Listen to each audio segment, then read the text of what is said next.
Salve família encarando, aqui quem fala é o Davi, seja muito bem-vindo ao nosso humilde canal. Meus irmãos, é rir pra não chorar literalmente. O nosso querido presidente, Jair Anti-Messias Bolsonaro, mais conhecido aqui como maçonário. Família, esse cara parece trabalhar pro Lula, porque do jeito que ele tá fazendo, ele vai ressuscitar algo que ainda é pior do que ele.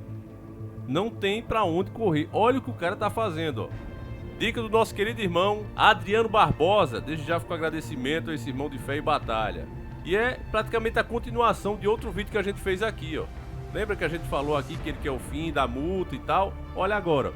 Fim da multa de 40% do FGTS e do seguro-desemprego em 2022. Uma matéria de 3/6 de 2022, muito recente. Então se você viu o nosso último vídeo, tá aí, ó.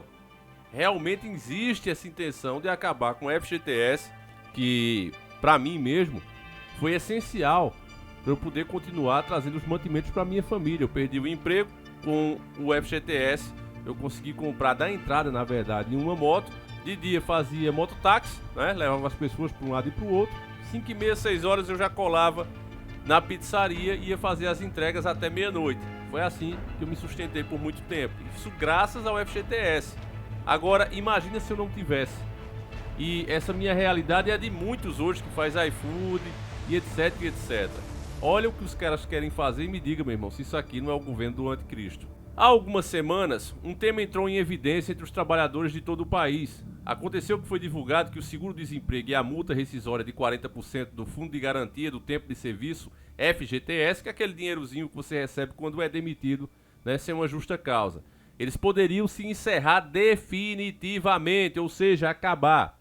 Na realidade, o fim dos benefícios, normalmente concedidos aos trabalhadores demitidos sem justa causa, foi sugerido em um estudo realizado pelo GAIT, Grupo de Altos Estudos do Trabalho, grupo formado pelo governo federal em 2019. Naquele mesmo ano, o presidente Jair Anti-Messias Bolsonaro afirmou que não iria implementar as mudanças propostas. Em síntese, a proposta do GAIT, formado por economistas, juristas e acadêmicos, então eles colocam logo assim, porque ó, você está falando contra, você é jurista, você é economista, você é acadêmico, então cale sua boca. Porque os homens que são assim, graduados, inteligentíssimos, estão dizendo que isso vai salvar o país. Agora, quantas coisas já foi feita até agora? Só corte na veia, só sacrifício de quem já é sacrificado e o país melhorou? Lógico que não. Porque a verdade é uma só, meu irmão. Preste muita atenção no que eu vou dizer. A verdade é uma só. Quem sustenta esse país, quem mantém a economia, não é empresário, não é empresas internacionais, é o povo. O povo que vive aqui, o povo que produz, o povo que gasta, o povo que paga contas. Você vê quanto mais milionária é a empresa, quanto mais internacional, menos imposto ela paga. Você vê aí, agora querem criar o quê? Subsídio, ou seja, o governo pagar pelos próprios combustíveis. Só que o governo não tem dinheiro. Quando o governo vai pagar alguma coisa, ele tira do próprio povo para pagar. Então, direto ou indiretamente, você vai pagar qualquer coisa que o governo invente de te dar dizendo que ele está dando. É mentira, ele não dá nada. Ele é como um câncer. Ele se enraiza e suga aquilo ali. E ele suga muito mais do que traz de benefício. O pessoal pensa que privatização significa menos Estado, quando na verdade significa mais Estado te sugando e mais empresas internacionais levando o patrimônio daqui. É isso que significa na prática. Eu não sou candidato a nada, nem quero ser nunca. Mas se eu fosse criar um projeto desse aqui para realmente melhorar, meus irmãos, me baseando, eu até tinha essa ideia um dia de montar uma bancada que fosse anti-Nova Ordem, e eu fiz essa proposta inclusive para vários canais aqui que vocês seguem. E desses apenas 2, né, me deram uma resposta positiva, que até aceitariam. Vou dizer até um deles, que é uma pessoa que eu considero amiga aqui, que é o Rômulo, né? E a ideia era essa, meu irmão, montar uma bancada, né, que votasse anti-Nova Ordem. Todos os projetos anti-Nova Ordem fossem literalmente boicotados por essa bancada. E a minha ideia, independente em qual partido a pessoa estivesse, quando visse esses projetos, iria votar contra. E um dos projetos que eu tinha em mente, meus irmãos, na minha cabeça, já disse, não tem essa ideia, né? Fica aí até para quem pensa em ser, colocar aí, estudar melhor, né? Mas uma pesquisa que eu fiz, olhando como é o sistema de trabalho lá nos Estados Unidos, por exemplo, lá é muito mais fácil o camarada contratar você, imagine você. Olha, eu entendo um pouco de mecânica. No meu caso, eu entendo um pouco de mecânica. Se eu ficasse desempregado agora, eu poderia chegar em alguma oficina e dizer, ó, deixa eu te ajudar aí e tu me dá alguma coisa no final da semana. beleza? Aí o cara dissesse pra mim, olha, Davi, eu não posso te contratar, o movimento tá meio fraco. Eu dissesse, não, mas você só vai pagar por algum serviço que eu fizer, no que eu puder te ajudar. Não, beleza, então fica aí. Isso é muito mais fácil acontecer nos Estados Unidos do que no Brasil. Por quê? Porque no Brasil existem os direitos trabalhistas. O cara até precisa da minha ajuda. Ele já tá ali, né? Muitos pequenos empresários, pequenos comerciantes estão ali trabalhando com a família, com a esposa, com os filhos, sofrendo e precisa de um funcionário. E ele não contrata por medo desses direitos trabalhistas. Preste atenção. Isso nos Estados Unidos já não acontece porque não há. Você trabalha, recebe a sua hora trabalhada, ponto final. O que é que poderia fazer no Brasil? Poderia se criar, liberar, no caso, esses benefícios para aquele cara que é profissional. Por exemplo, esse serviço que eu ia prestar como ajudante de oficina, não é nem mecânico, é ajudante, né? É uma profissão, não é um serviço que eu sei fazer e vou lá ajudar o cara com o que eu sei? É, Davi. Portanto, é uma contratação de um serviço, não de um funcionário. É mais ou menos como você contrata ali um guincho para tirar o seu carro do prego. Você está contratando um serviço. O guincheiro vem com o carro dele, ele sabe dirigir, ele tem um carro próprio para isso. Guincha teu carro e leva para onde você quer. Você paga ele não é teu funcionário. Ele prestou um serviço. Seria diferente, por exemplo, de quem trabalha em linha de produção. No meu projeto eu viria assim. O camarada que trabalha em linha de produção, por exemplo, trabalha ali no McDonald's. Eu já fiz teste lá e eles passam isso para você. Quem trabalha pode confirmar o que eu estou dizendo. Olha, não interessa o que você sabe ou o que você acha que sabe, se é melhor do que o nosso método aqui, não interessa. É para você fazer do jeito que a gente manda.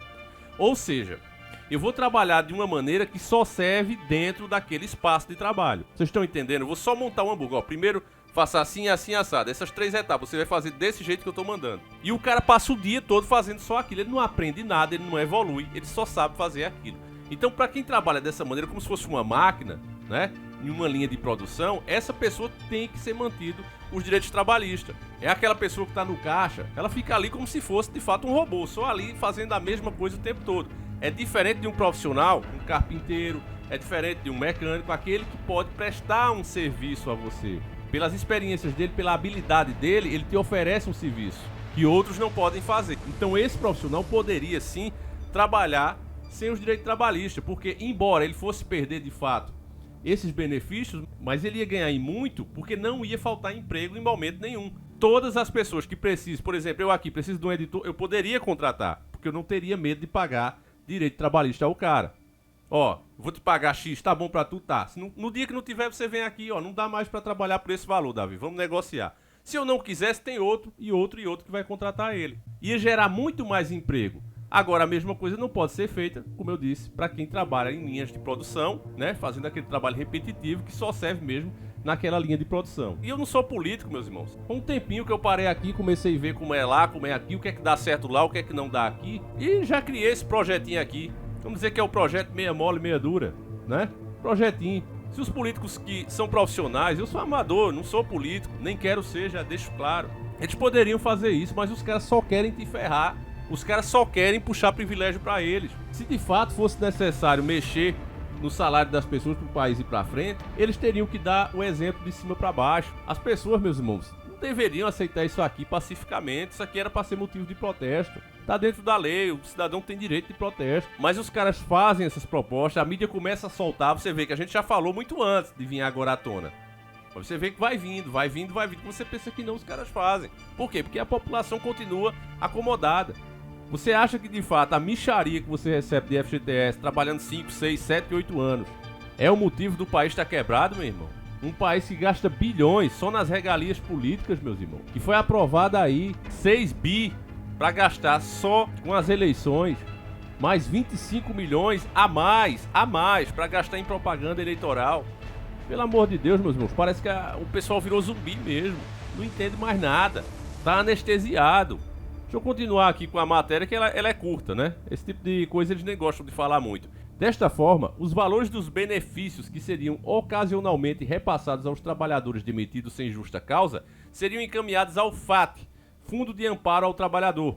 Por sua vez, o FAT teria a responsabilidade de abastecer as contas do FGTS vinculadas aos trabalhadores que recebem até um salário mínimo e meio. Neste sentido, o montante seria distribuído entre as contas em um prazo de até 30 meses. Os depósitos seriam equivalentes a 16% do salário do trabalhador, 16%.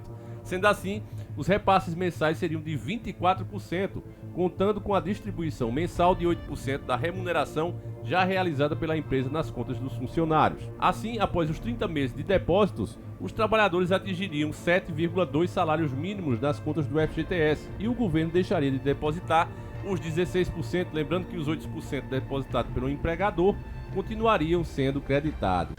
Aqui eles tentam criar mecanismos para dizer a você que é legal, que é bom, mas se fosse bom para você, eles não estariam criando. Isso é bom para eles, é bom para as empresas internacionais que eles estão trazendo para aqui. Você vê que eles não pensam. De fato, eu coloquei no último vídeo o próprio Paulo Jegues falando, não, nós vamos gastar dinheiro, vamos perder dinheiro salvando empresas pequenininhas. O que é empresas pequenininhas? As empresas nacionais. Empresas pequenininhas são as empresas nacionais. Ele fala claramente no áudio dele, um áudio criminoso, que só isso aí já era motivo para impeachmentá-lo. Ele diz, nós temos que pegar dinheiro público e investir em empresas grandes, ou seja, dinheiro público para financiar empresas internacionais dentro do Brasil, levando o lucro lá para fora. Pagando o mínimo de imposto possível, porque por trás das cortinas esses caras recebem muita propina. Esse é o fato. Você está diante do governo mais corrupto, ou pelo menos um dos mais corruptos a nível de PT, no comando do Brasil. E isso um dia vai aparecer, meus irmãos. Eu não tenho dúvida disso. Grave as minhas palavras. Enfim, eu vou encerrar o vídeo por aqui. Fala aí o que é que você acha, meus irmãos, dessa linda proposta de acabar com o teu seguro-desemprego e o FGTS. Para eles, o problema do Brasil é você. A gente volta às 5 horas da tarde, se assim o criador permitir, com mais um vídeo revelador para vocês. Fiquem todos com Deus, um abraço e seguimos juntos.